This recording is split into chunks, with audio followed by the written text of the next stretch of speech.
I've built a leadership audience on LinkedIn that's now got 26,000 followers. I've got the Lego now, folks, and they're all different shapes and sizes.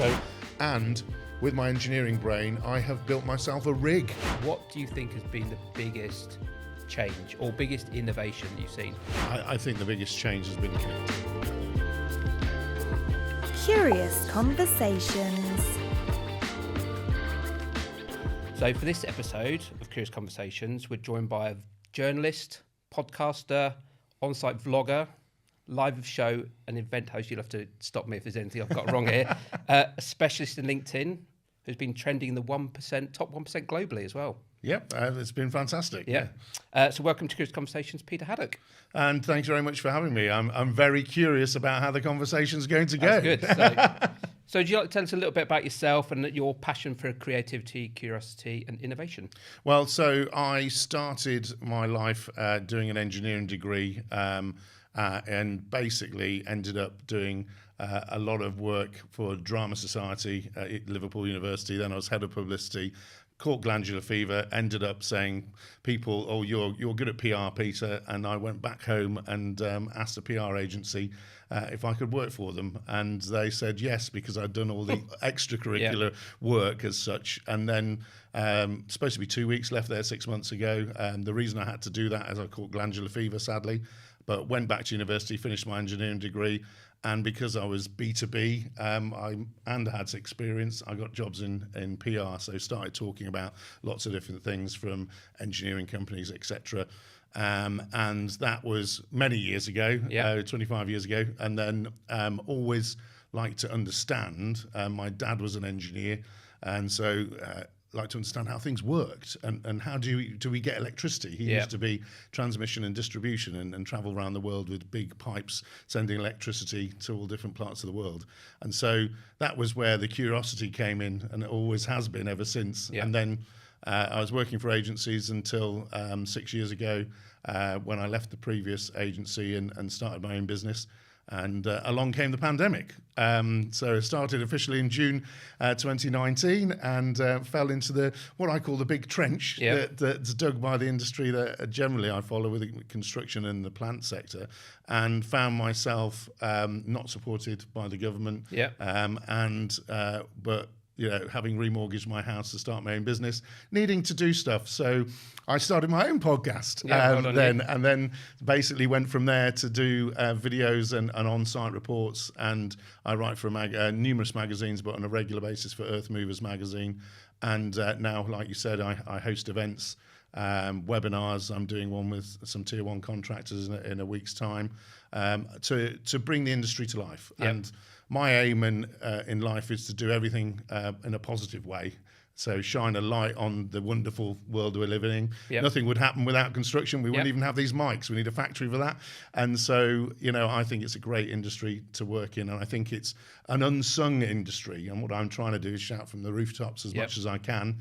And I've built a leadership audience on LinkedIn that's now got 26,000 followers. But more importantly to me, 20,000 first connections that consume my content, but also draw my attention to things. And that's the great thing, because you've got a whole community that's saying, can you find out more about this? Can you do this?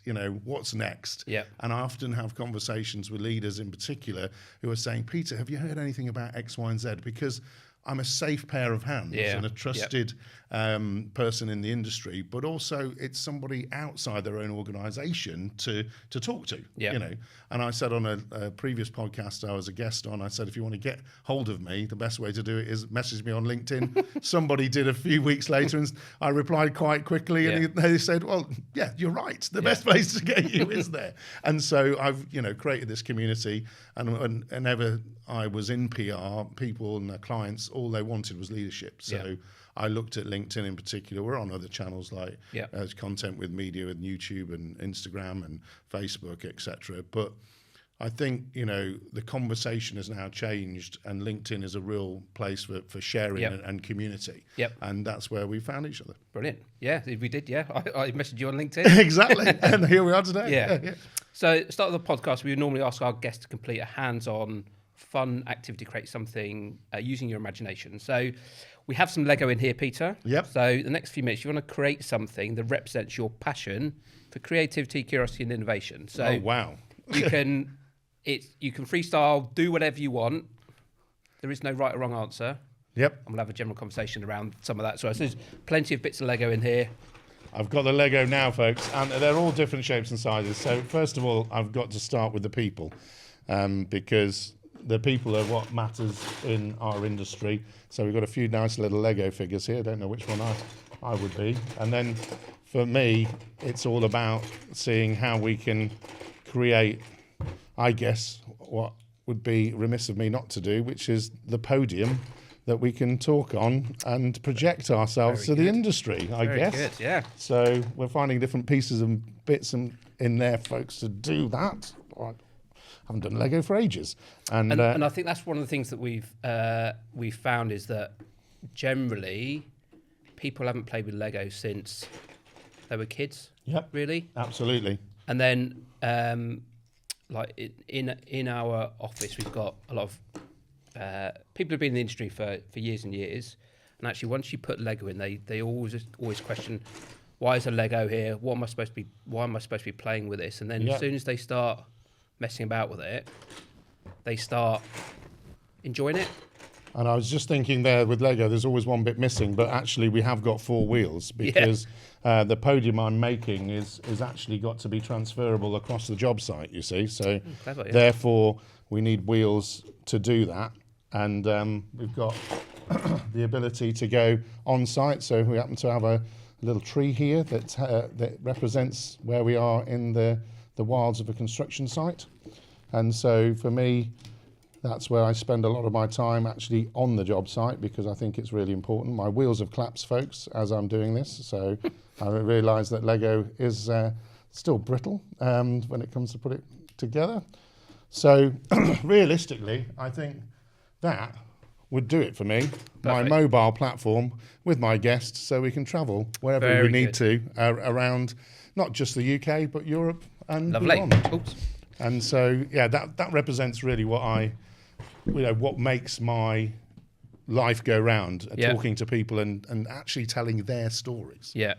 Is there a reason why they're facing different ways, or is just Well, no, just that's me. That's me waiting for you to turn the head, actually. And the one thing I do say to everybody at the start of my videos is smile. And the reason why that is because I think when you see 2 people smiling, you want to know what they're talking about. Yeah. And that's the curiosity bit that's coming through again. And so for me, it's like we start something like that, people get a bit nervous and sometimes they laugh and everything. I say, you can't laugh, you just need to smile. Yeah. But that then brings down their defences and gets them ready to chat. Yeah, very good. So as this podcast is called Curious Conversations, I'd really like to start a question around curiosity. So how do you stay curious in a rapidly changing world? It's quite a broad subject, but I think what the really reason behind curiosity in that space is the fact that people are asking me.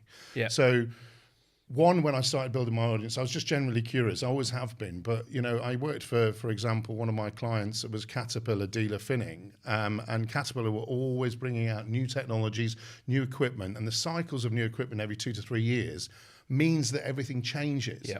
And so when I started my own business and widened myself out to the wider industry, I discovered so much more of what's going on. And I'm still very close to the Caterpillar brand as well now. But that's just sort of opened up a Pandora's box, almost like your Lego box, where so much stuff is happening that you have to get your head around it. Now, for me, the best thing for the job that I'm doing is every day's a school day. Yeah. But the thing that I've got to do is I've got to make the things that I'm discovering relevant to the people and my audience. Yeah. And also, I've got to ask the stupid questions, Yeah. because everybody in the industry, and when you're curious and when you don't understand what's going on, you actually want to ask the silly questions. Well, how does it really work? Yeah. Well, what this data, and somebody says that data, and somebody says this machine and that machine. But what's the difference? Yeah. And I think people are afraid to ask those questions to people because they don't want to be perceived that they don't know. Yeah. So I think by doing that, I help people to understand the basics and sometimes more in depth. But then for me, producing content that makes people think, well, how would that be relevant? Trying to say how that fits in, but then really leaving some space Yeah. for their curiosity to go, well, actually, let me talk to this expert here and get in touch with them, because then they can have a proper conversation as well. So really what it's about is about, and apparently, according to a young person that did some work experience with me, I do edutainment. Edutainment, nice, I like so that. educating and entertaining, and I'm very passionate about what I do, and I don't think you can, make that up. And when we're in the interview situations, I talk a lot with my hands, as do most people, and you'll find people throughout some of the videos. They're a bit nervous at the start, but then they're matching your hand chat, and the energy then that comes off different people, because they're the experts. I'm not. I do know a lot now more about the industry, but they're the experts in their field, and getting somebody that's passionate about what they do to talk to me is just amps it up. Yeah, and I suppose one of the things, your videos are very entertaining. Good. They are. I definitely agree with the edutainment. So one of the things, I suppose, because you do so much, how do you absorb it all and then do that? Well, actually, I've seen that over there. I've seen that over there. This would be really great content for. You see lots of different things. Yeah. And you experience so many different things. How do you link it all together and go, that is insightful? Well, you see, that comes from the background of what I do. Yeah. So basically, I call them now journeys. Yeah. So I've got a lot of experience in working with the likes of, say, Leica Geosystems 3D Machine Control and XWatt Safety Solutions and other brands like that. And so now you take a product from the actual cradle where it's a prototype.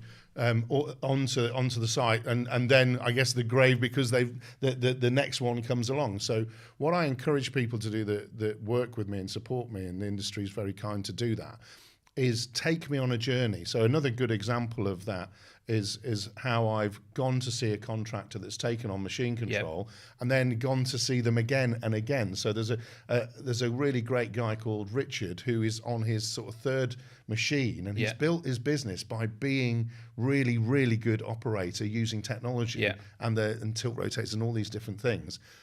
And that's then telling people how he's built his business. Equally, I've been doing some interesting work on electrification, because people, quite rightly say, well, how's electrification going to work in our industry? So bringing the systems to life that can charge things. But equally, I've been following the journey of Luigong, who's a manufacturer that has gone full out with big electric machines. And so gone to see the prototypes and the first that are coming out. Just went recently to see the first in Ireland. Also went over to Norway, where the rental group has got a huge fleet of electric machines, and discovered all of the things that they're doing.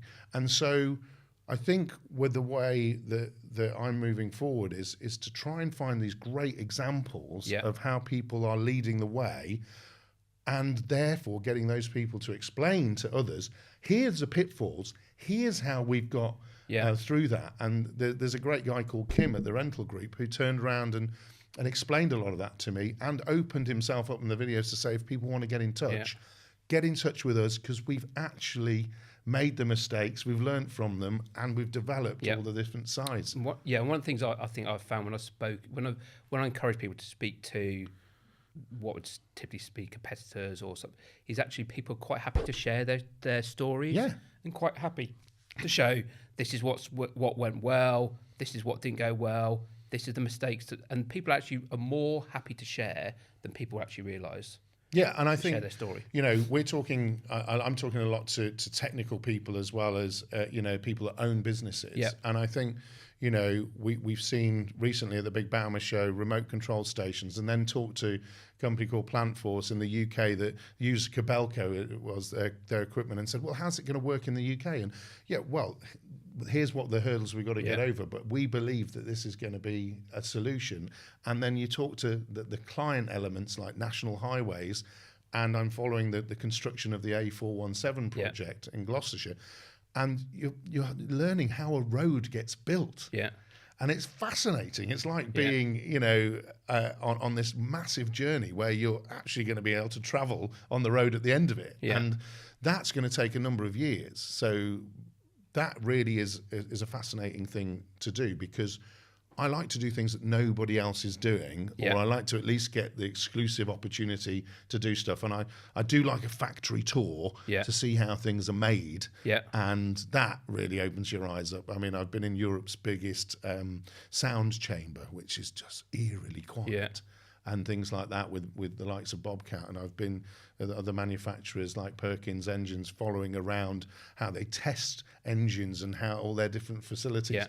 And that is somewhere where other people can't necessarily get to see. Yeah. And then showing that out to the world really goes, oh, actually, there's more to life than just building an engine, for example. Yeah. The cold chamber, had to put a number of different coats on for that one. But, that's really exciting. Yeah.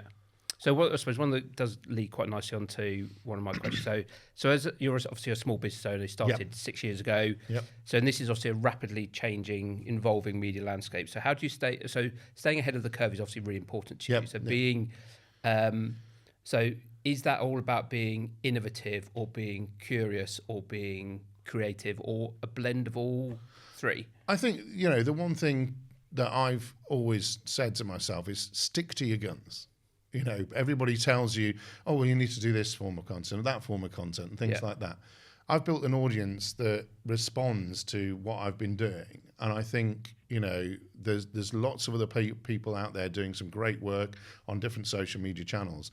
And for me, it's don't tear yourself away from what your core is. Yeah. But try and bring some more fun to it. So, getting on machines, doing different things, walking around factories, trying to mess up systems for an electronics company, Deep Sea Electronics.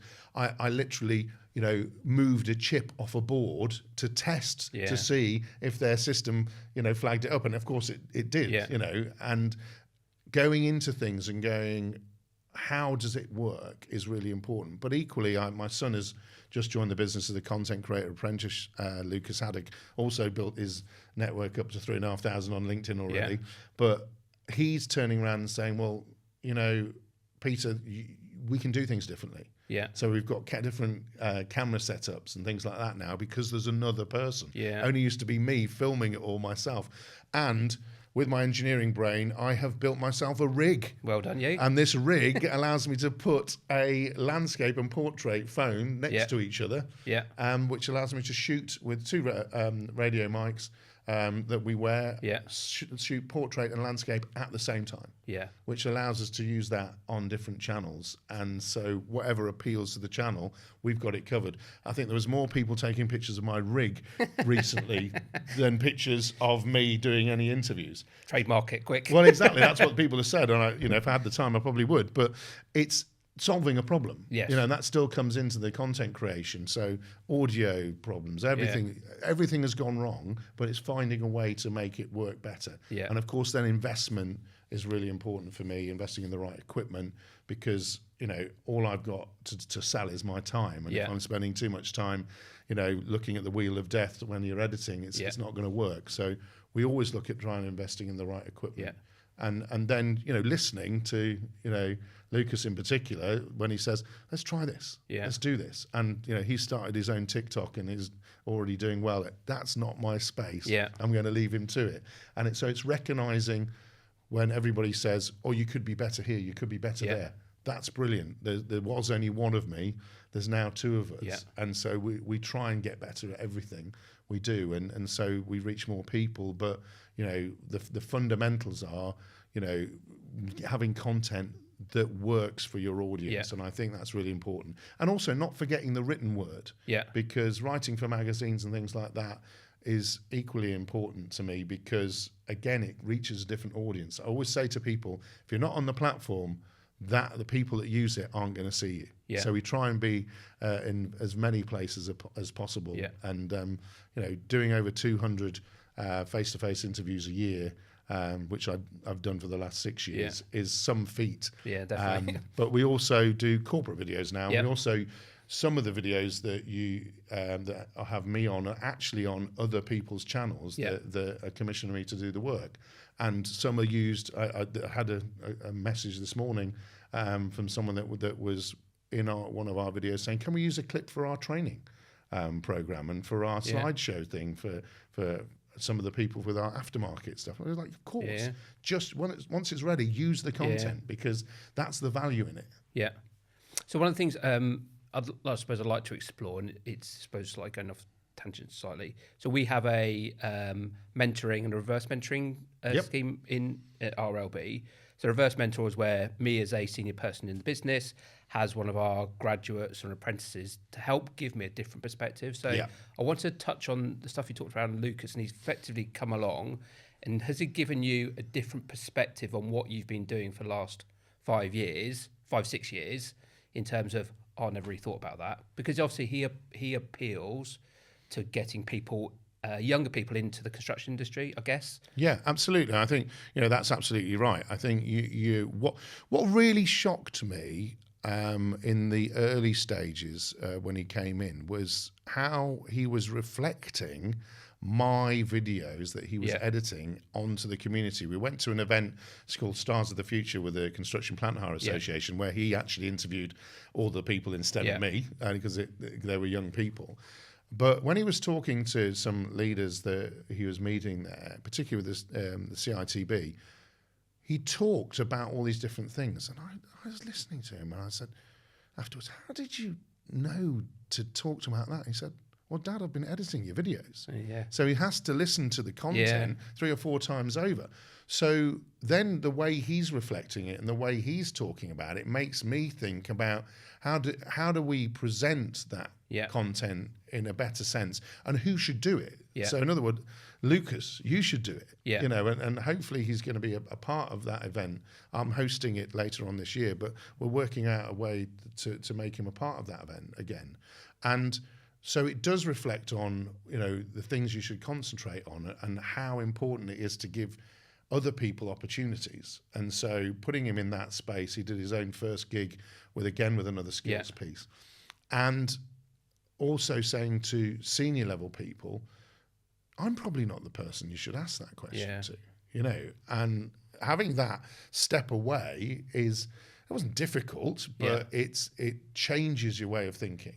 And a great example of that was I just interviewed the Hitachi CEO, equipment manufacturer CEO, and I was one of very few people that got to do that at Bauma, and we're talking about young people. Yeah, and one of them was filming us. Yeah, as in Lucas, and then basically he turns around, and I said to him, you know what? Why don't you talk to Lucas? You've just talked about young people on. Why don't you talk to him as well? And Francesco was brilliant. He spent more time and then talked to Lucas and did his own interview with his own perspective. That gives us the old grey-haired me and the young person in Lucas, and two perspectives from a leader in the industry, which I think draws to what you're saying. Yeah, definitely. And I think given that, obviously, like you said at the very beginning, drawing people into industries, obviously, one of the reasons why we do things like this podcast and the stuff you do, because we're not going to be around forever. I've got probably 10 years-ish left on my career. I'm over the hump of it. And I think the industry will look very different to what we saw growing up in terms of construction and things like that. And I think actually getting a different person's perspective, and particularly around AI and digital and how they will interact with plant construction, etc., will be very different to what we recognise. I suppose in 20 years' time, when Lucas is sat here doing a podcast with somebody else, his reflections would be very different to yours. It's quite an interesting perspective, I think, for the longevity for your business, I suppose. Yeah, I mean, for the business, it's great, but also I think, that curiosity element is important from him, and he's wanting to jump in and be an operator and things like that. So things like remote control stations that are now coming through allow somebody like him to sit in an office in a comfortable environment with coffees, changing out shifts, operating equipment anywhere in the world. Yeah.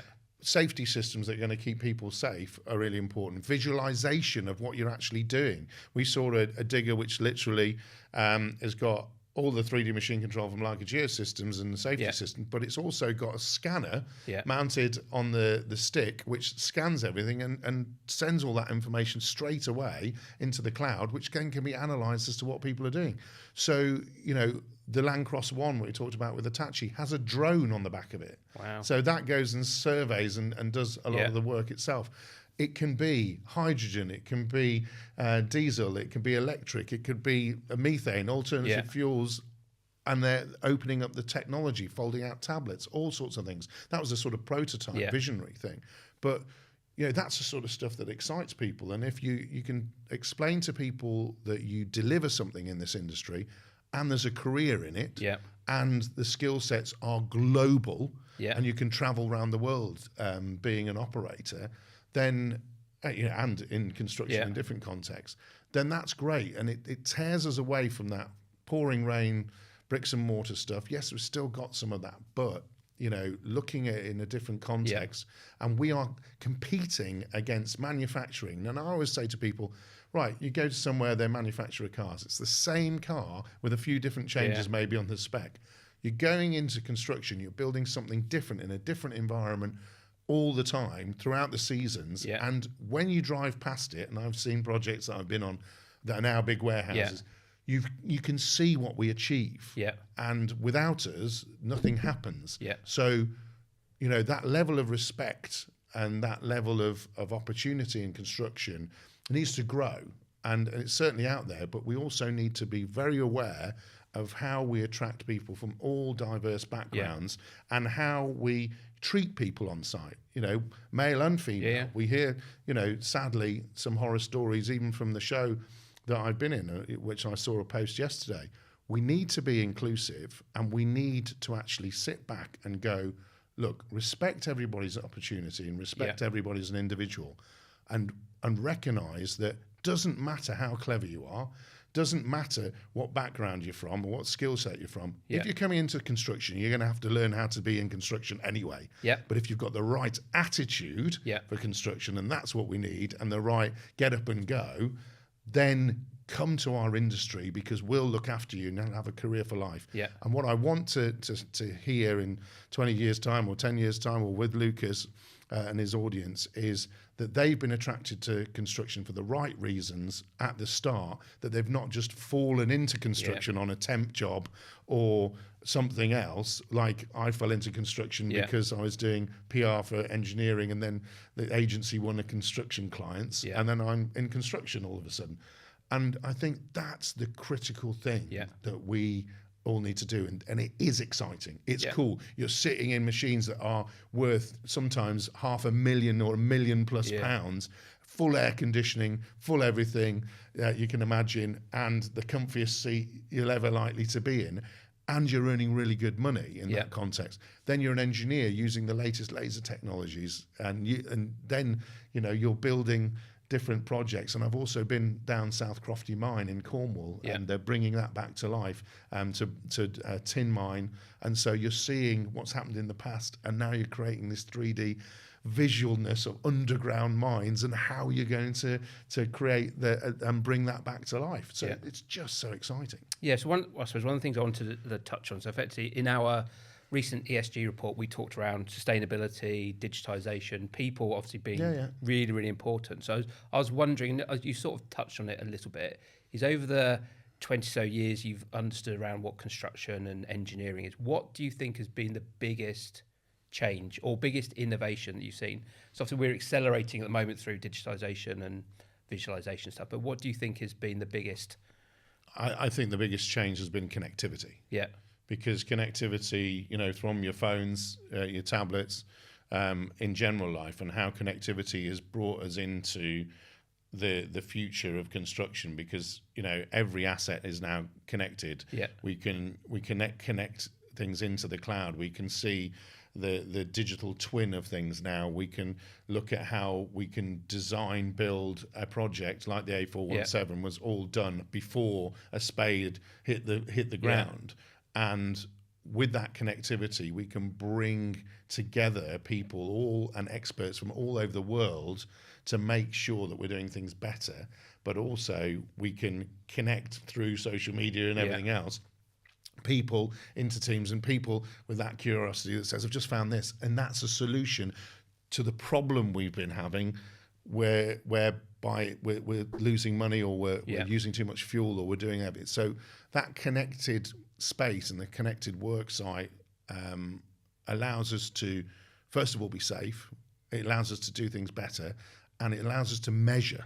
Yeah. And what we can measure, we can actually plan better. And from our experiences in a digital sense, we can bring those experiences and learnings to the next project. Yeah.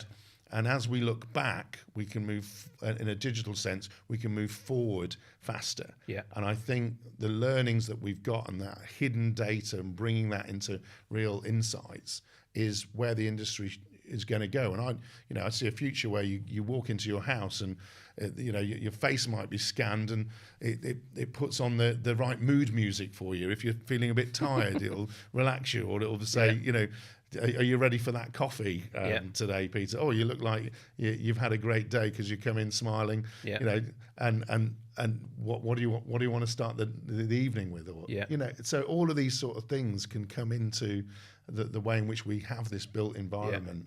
And as we put people closer together in more flats and smaller places, we need to have the physical environment that helps us connect better as well.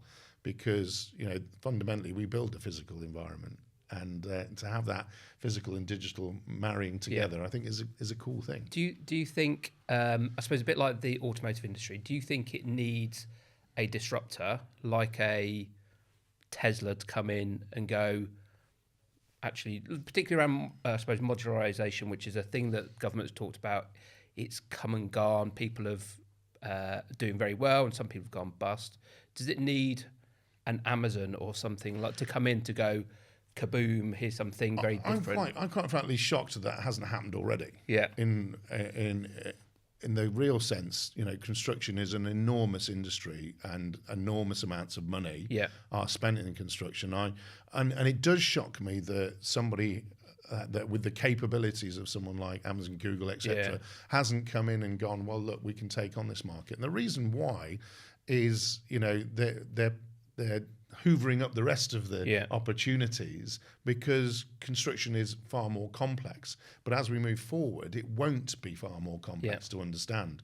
And I think, we have disruptors coming into the marketplace with digitalization, with autonomous vehicles, with safety systems, with, visualization tools and things like that. And, those sort of things will change. But yes, why is it taking us so long to build, particularly major infrastructure projects?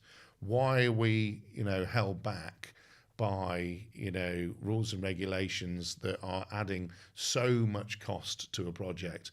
And how can we just turn around and say, look, let's do it in a better way? And how can we be more properly collaborative to say, like, for big infrastructure projects, well, make sure that the industry that's delivering that section, like, for example, the earthworks industry, make sure that they're leading it. Yeah. Not people at the very top of a tree that are saying, well, we need to do this, that, and the other. No, the earthworks people know how to move earth.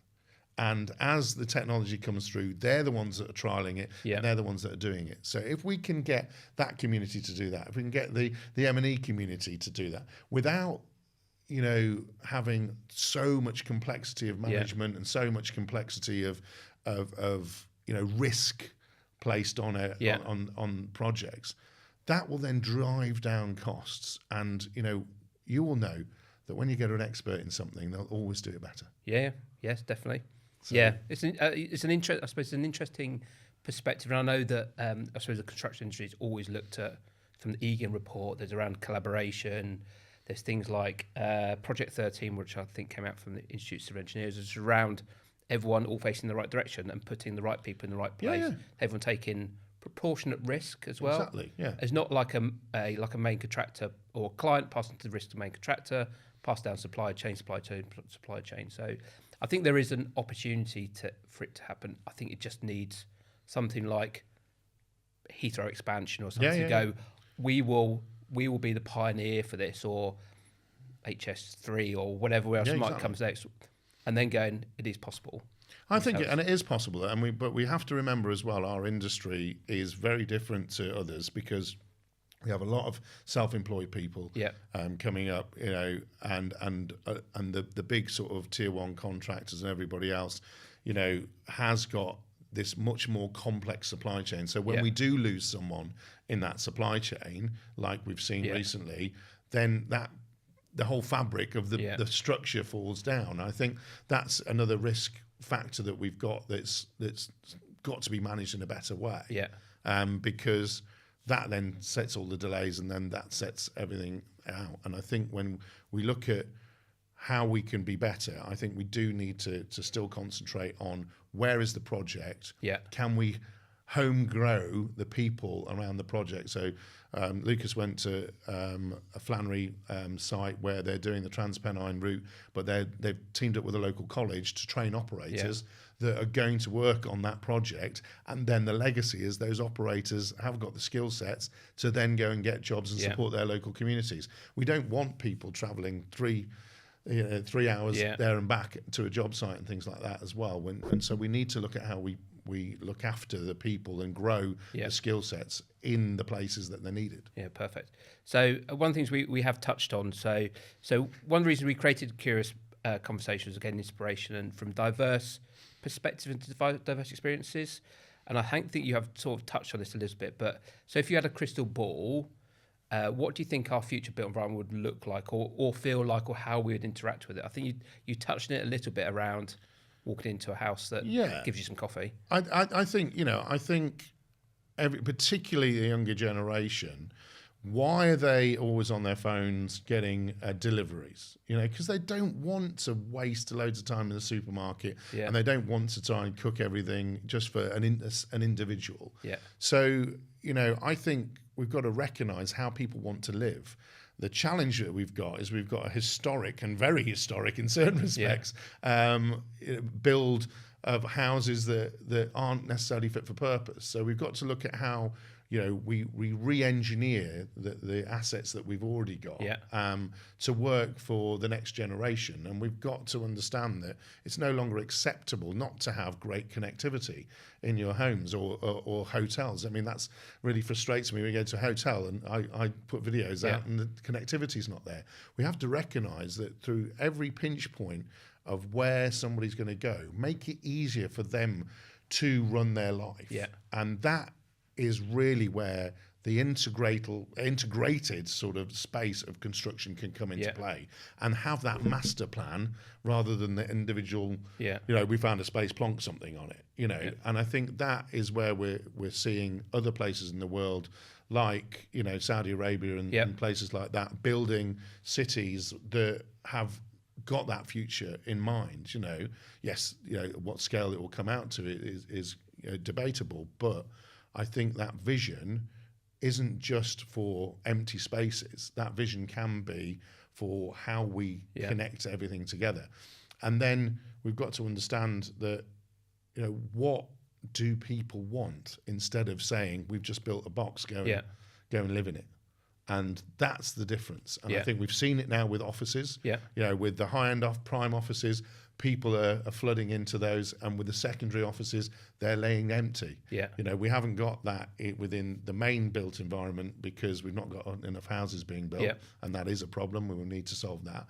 But as we move forward, let's make spaces work, and let's make communities again. And that is the most important thing. Definitely. So, is there any particular? So I've concluded some of the questions. There'll be some really interesting debate, and some of your experience has actually been really interesting, particularly around you bringing Lucas in, getting different perspectives on life, some of the technology perspectives and things like that. So would you like to tell some of our listeners, some exciting projects that have come up in the near future? I've got a number of different visits that I'm doing. I'm still continuing with A417, which is fantastic. I'm going to America in June for Hexagon Live, where there's going to be tons of new tech launched, which is great. And then I'm going after that to see how American contractors are doing things, and so we can learn from their perspectives. They do things in a different way, and I think we need to look beyond the UK and even beyond Europe to see what we're doing. So that's coming out in June. Then we've got a trip to Australia in December to organise, and again, it's seeing how other people do things and seeing some of the challenges of working in different environments when you're looking at hotter climates and things like that. And so I'm hoping to go to China to see the most up-to-date factory probably in the world, and I will still be on sites across the UK looking at what's going on. And I think every different project has a different challenge, and I think the most important thing is to understand the learnings from those things, and hopefully with my interviews people get a little bit of insight to say, why don't we try that? And if we can try that, or if we can ask around, and I'm also literally, I think I mentioned it, next week I'm doing a live webinar with tier 1 contractors, the likes of Balfour Beatty Costain, to talk about innovation and how they bring in innovation, and National Highways again is involved in that.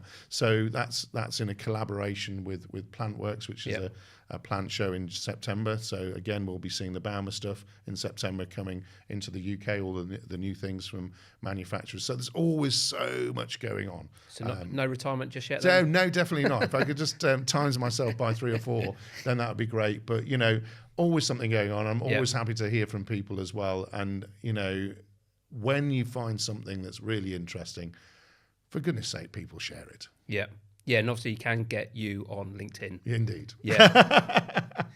So as a thank you, we'd like to make a donation to a charity that you support. So do you want to tell us who that charity is and why you chose them? So I'd like that to be Age UK Stafford. It's a local branch of Age UK. Sadly, my mum has dementia, but they've been looking after her very, very well. I donate to charity every year myself. I don't send Christmas presents and things like that.